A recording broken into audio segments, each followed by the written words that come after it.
When World War I broke out in July 1914, it was not only Europe that sprung into action.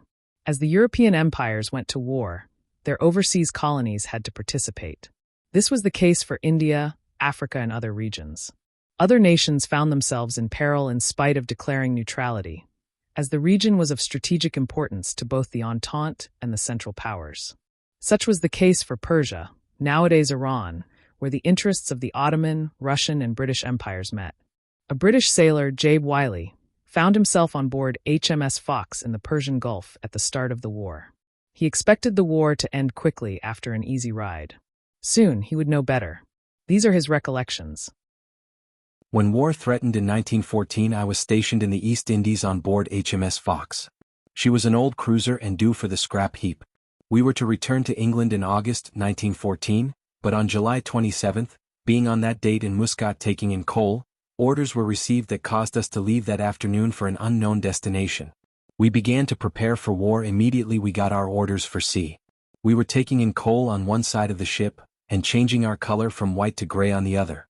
Once we were at sea, we took down all awnings and rolled them up, placing them, along with our bedding, around the most vulnerable parts of the ship, as in days of old wooden fighting ships. Splinter nets were rigged over each battery of guns, and rails cleared away and rigging snaked down. We kept station at our guns, torpedo tubes and searchlights at night. We had almost settled down to war routine before war began, at least we thought we had. With the exception of preparation for war, our trip was uneventful, and Wednesday, August 5th, we entered Colombo. At 11 a.m. our skipper came off from shore and the crew were informed that war was declared. We now put all our boats ashore excepting 2 cutters, and to reduce our silhouette, our ventilating cowls were taken down and dumped. Stores were taken in and off to sea we went.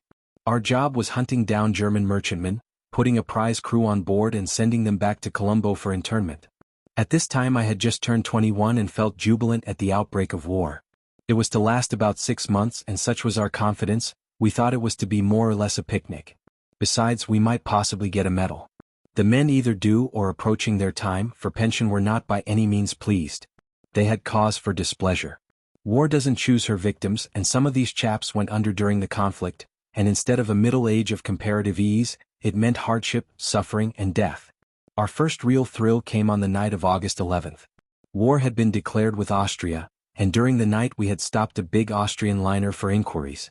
We were at action stations, I was at a searchlight, and prepared for any emergency.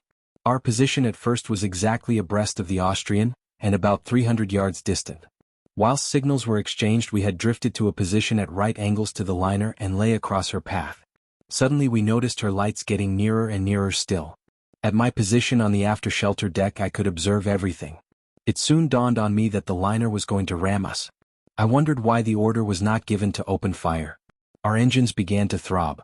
I could feel the ship vibrating and slowly we went astern. But only just in time, for as the liner passed us one could have tossed a biscuit on board. It turned out that we could not seize her. She had 24 hours to get clear after the declaration of war, but for a moment or two I thought my time had come. War was now beginning to be irksome and the novelty wearing off. Hatches were battened down most of the time, it was the monsoon season, but water found its way just the same into our quarters. The air was foul and hardly breathable. On deck we did only necessary work by day. At night we closed up at action stations and slept in turns at the rear of the guns. In September we escorted 3 troopships to Mombasa, the first troops to land in East Africa. Passing down the harbor at Kilindine on our way back to Bombay, we saw the Polaris lying calmly at anchor, ignorant of her fate.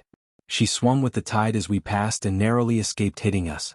Our next job was to help to escort the Indian Expeditionary Force across the Indian Ocean. There were about 50 merchant ships in the convoy, and 6 or 7 warships as an escort. They were a fine sight, and our hardest job now was gingering up stragglers. 3 days out from Bombay we were ordered back to East Africa. The Königsberg was getting active and had sunk the Polaris at Zanzibar with heavy loss of life. We began to feel the monsoon now and I should think a quarter of the crew were down with fever. Once on the African coast, we began a hunt for the Königsberg. We were informed on one occasion that we should probably meet her the following day. This was somewhere north of Madagascar. I'm pleased to say we did not meet her. Our guns were obsolete and she was faster and could easily outrange us. Some of us were even disappointed over this, but a watery grave at the very least would have been our fate, without a shadow of doubt. The Königsberg, when the chase got too hot for her, there were 5 warships on the coast looking for her hiding place, finally retired up the Refugee River. About this time fighting was going on 30 miles distant from Mombasa. Our assistance was required for the transport of wounded, and a difficult job it was. They had first to be carried through the bush to our cutters, and then several miles out to sea, where, on arriving at the ship, they were hoisted inboard. We landed them at Mombasa.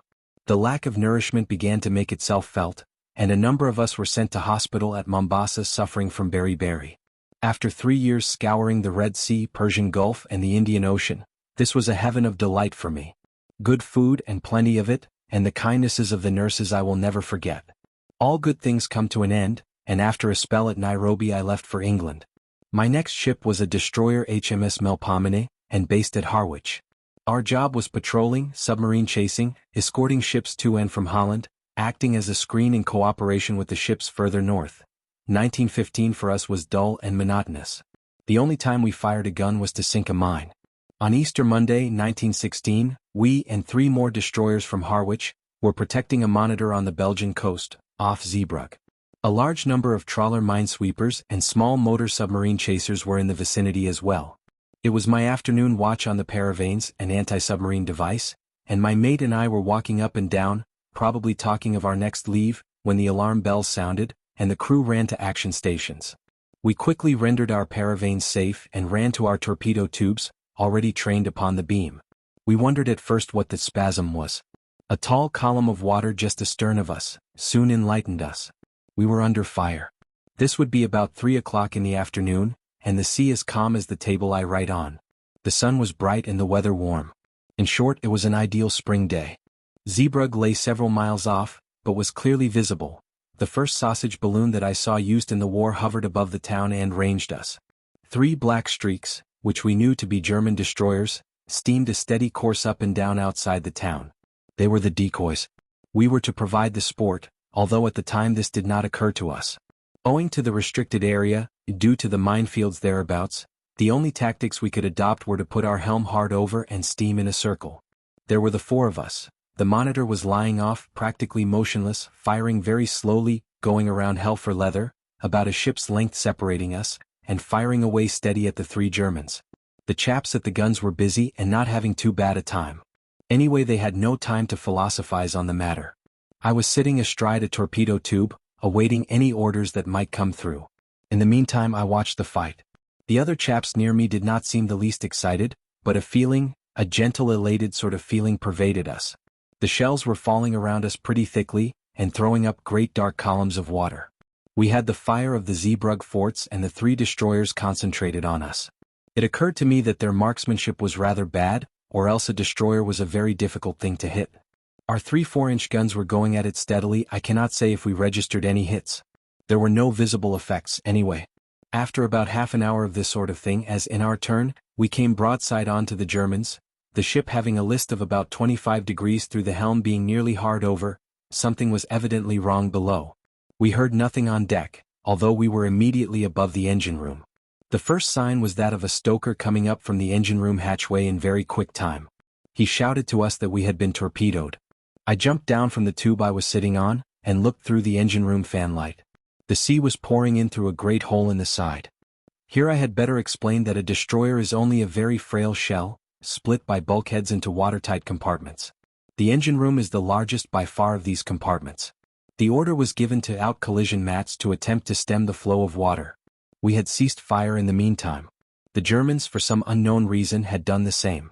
By the time the mat was in position, the engine room was flooded completely, and we were only a foot out of water at the stem. The Medina and the Milne now came to our assistance, one on either side of us, and after we were secured with wires, they began to tow us out of danger. The Medina also was running out of ammunition, and we passed her some of ours. The 3 ships, lying together as they were, must have presented a splendid target to the enemy. They took advantage of it and opened fire again. We were stem on to them and could only use our afterguns, that is, the 1 gun on each ship. The Medina decided to get away from us, and without waiting to cast off the wires, she went full steam ahead, carrying away the ropes.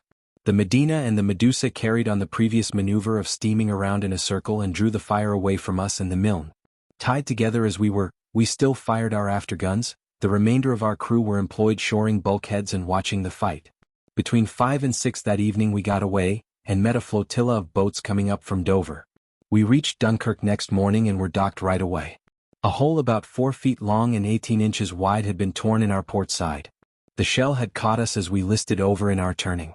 The curious thing is that the shell did not explode, and probably is still in possession of our captain. It took a week at Dunkirk to patch us up, but what a week it was. Every morning just after daylight we get an air raid. A merchant ship in the next dock to us showed some of the results of these raids. A bomb had dropped into one of her holds and knocked the bottom out of her. When we were fit for sea, a tugboat towed us to Portsmouth to be overhauled. We were there when Jutland was fought and our division of destroyers took part in it. The boat that replaced us, the Termagant I think it was sunk. This I suppose is the luck of war, but it's not much use to the poor fellows who get it in the neck.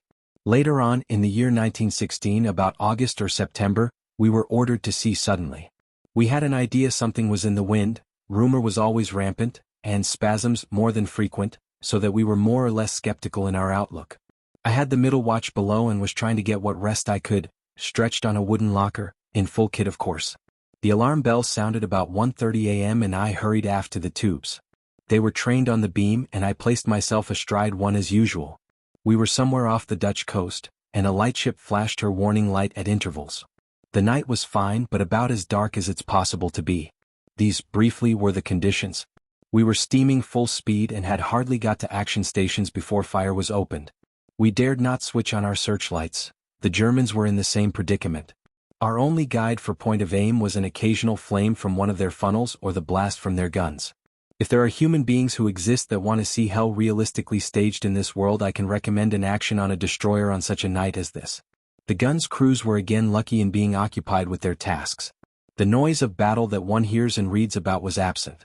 The guns, of course, kicked up a row, and there was the throb of the engines and the swish of the water, and an occasional sea spent itself along the deck.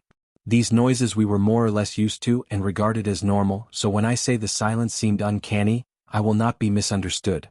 The deck of a destroyer is open, no shelter exists. Every time the guns fired it seemed to me like sheet lightning gone mad. The glare was blinding. All this time the lightship lay between us and the Germans, and continued doing her work as if nothing were happening. We found afterwards it was the Moss lightship. During the action my mind kept turning to the plight of the Dutchmen on board that lightship. I wondered what they thought of the business that night. Whilst the fight was still in progress we got news that we had been hit forward and several wounded. Shortly afterwards we lost sight of the Germans and they disappeared into the night. After the ceasefire had been given we found a shell had gone through our wireless office and chart house, and 3 men badly hit about. I said men. One was a boy of 17 who had a big piece of steel in the middle of his back. He died next morning, poor kid. One of the other cases was a bit hard too. Gold's Pink, a torpedo man, had joined us the previous week, and for night action stations, was posted at the bridge searchlight. Because he had nothing to do up there, he went down to the forecastle gun and helped to pass up ammunition. He got hit on the head and thigh and was carried out of the ship in a stretcher a week after he joined us, almost to the minute. The events of this night, although we were the only ship hit, stand out in my memory. I cannot easily explain why, but it appeared to me at the time as peculiarly awe-inspiring and terror-striking.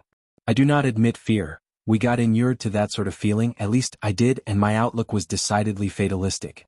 To illustrate how easily ships were sunk, I'll give the following instance. We were a large convoy bound for Holland.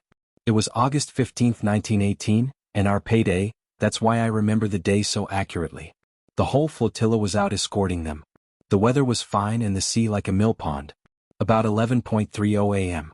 I thought to go in for my dinner as I was due on watch at noon. I casually looked across to the destroyers on the other side of the merchantman and saw a cloud of water ascend in the air near a destroyer. Shortly afterwards, only a few minutes, her bow went up in the air and she slid, stern first, under the water. Before she sank the Scot had gone alongside and taken off survivors. Suddenly she began to settle down, and in about 10 minutes she had gone. The 2 ships were hit and sunk in a quarter of an hour. The Ullswater was the name of the first one hit.